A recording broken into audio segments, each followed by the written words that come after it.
sekarang saatnya semua unsur, terutama unsur elit, pemimpin-pemimpin harus bersatu, harus bekerja sama untuk rakyat.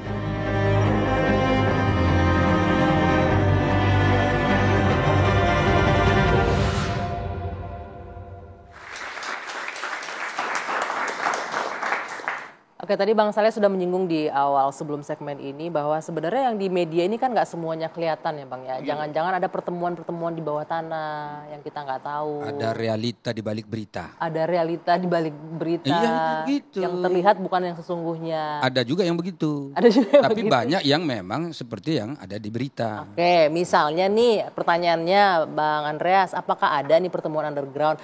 Oke lah kalau Bu Mega dengan Pak Prabowo mungkin masih tarik ulur nunggu-nunggu. Tapi kan ada, kita sering baca tuh Mbak Puan dengan Bang Dasko udah ketemu, udah berbicara. Itu akan mempengaruhi nggak tuh kira-kira posisinya PDIP di dalam dan di luar pemerintahan? Bisa ya, bisa tidak gitu. Dalam arti apa? Jawabannya politisi banget. Ya, karena apa? Karena ini perjalanan menuju Oktober ini kan masih panjang. Ya. Dan di PDI Perjuangan kita belum bicara soal itu gitu. Ibu juga sama sekali. Bu Mega belum bicara sama sekali. Kita bicara lebih pada fokus pada bagaimana persiapan pilkada. Karena ini agenda penting juga ke depan. Dan jangan sampai juga proses yang terjadi di pemilu kemarin itu terulang lagi di pilkada yang berkaitan dengan ya soal bansos lah, soal intervensi kekuasaan lah. Nah ini hal-hal yang prinsip dan hal yang penting untuk kita menuju pada pilkada November 2024 ini gitu. Kemudian juga masih ada waktu gitu, artinya untuk melihat ya mengkonsolidasikan kekuatan partai ke dalam. Untuk kemudian ya mungkin nanti bulan Mei kita akan rakernas 24 sampai 26 Mei.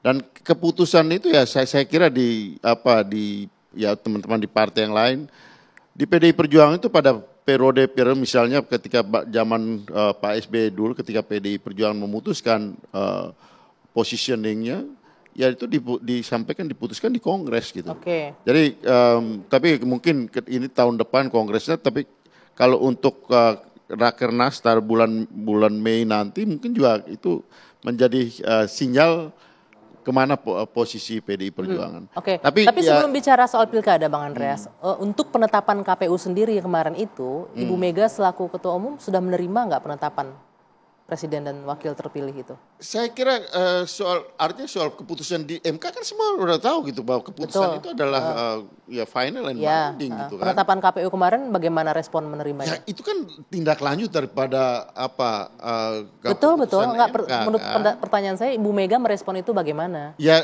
saya kira kalau Ibu Mega itu kan konstitusional orang. Dalam arti bahwa hal yang sifatnya konstitusional dalam arti bahwa apapun itu ya ini adalah konsekuensi dari kita hidup bernegara gitu. Itu yang saya tahu dalam arti karakter beliau gitu. Bahwa ada hal ketidakpuasan itu ya manusiawi. Di dalam orang melihat suatu keputusan. Saya pun dalam hati kecil saya sulit menerima gitu. Tapi kan kita lihat di situ. Sekarang Anggi lihat kemarin bagaimana proses pengambilan keputusan itu terjadi gitu. Kan ada 3 hakim yang memberikan dissenting opinion kan di situ kan. Dan bagaimana proses pengambilan keputusan itu dilakukan. Nah itu pun harus dihargai.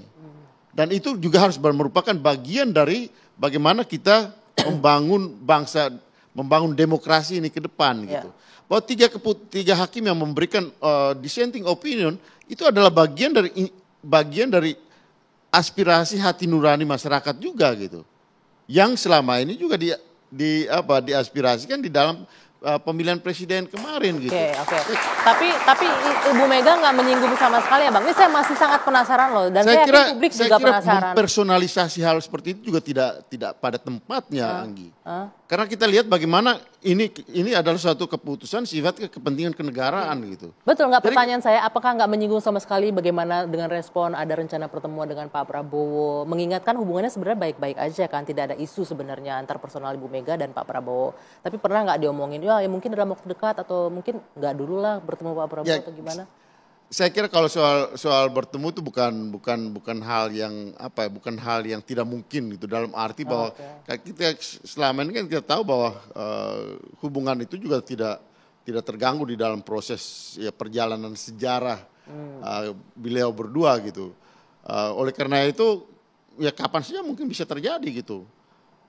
Nah, di sini kan kita bicara apakah kita bicara soal itu tadi, soal konsepsional atau ya interpersonal gitu. Dalam arti ke depan ini yang mau kita bangun adalah negara demokrasi Indonesia, memperbaiki demokrasi Indonesia dengan platform-platform politik yang sudah disampaikan oleh para, ya dalam hal ini tentu ya Pak Prabowo yang sudah diputuskan oleh MK. Nah, bagaimana ketika suatu partai itu bergabung atau berada di luar, ketika dia bergabung tentu dia harus menyesuaikan platform politik itu gitu. Nah, itu yang saya kira itu yang paling penting ketimbang kita ya berdebat soal apa ya hubungan antara si A dan si B gitu. Oke, ketika bergabung platform politiknya harus jelas gitu ya. Ya harus jelas, sehingga kalau karena itulah yang harus dilakukan gitu. Dan itu yang ada di dalam RPJMD dan kemudian bagaimana RPJM dan kemudian diimplementasikan di dalam program-program pemerintah. Ini gimana nih dengan platform yang dari awal berbeda banget terus bergabung, apakah akan berpengaruh nanti? Tapi ditahan dulu Bang, kita jeda dulu sejenak. Dua sisi akan kembali. Sesaat lagi.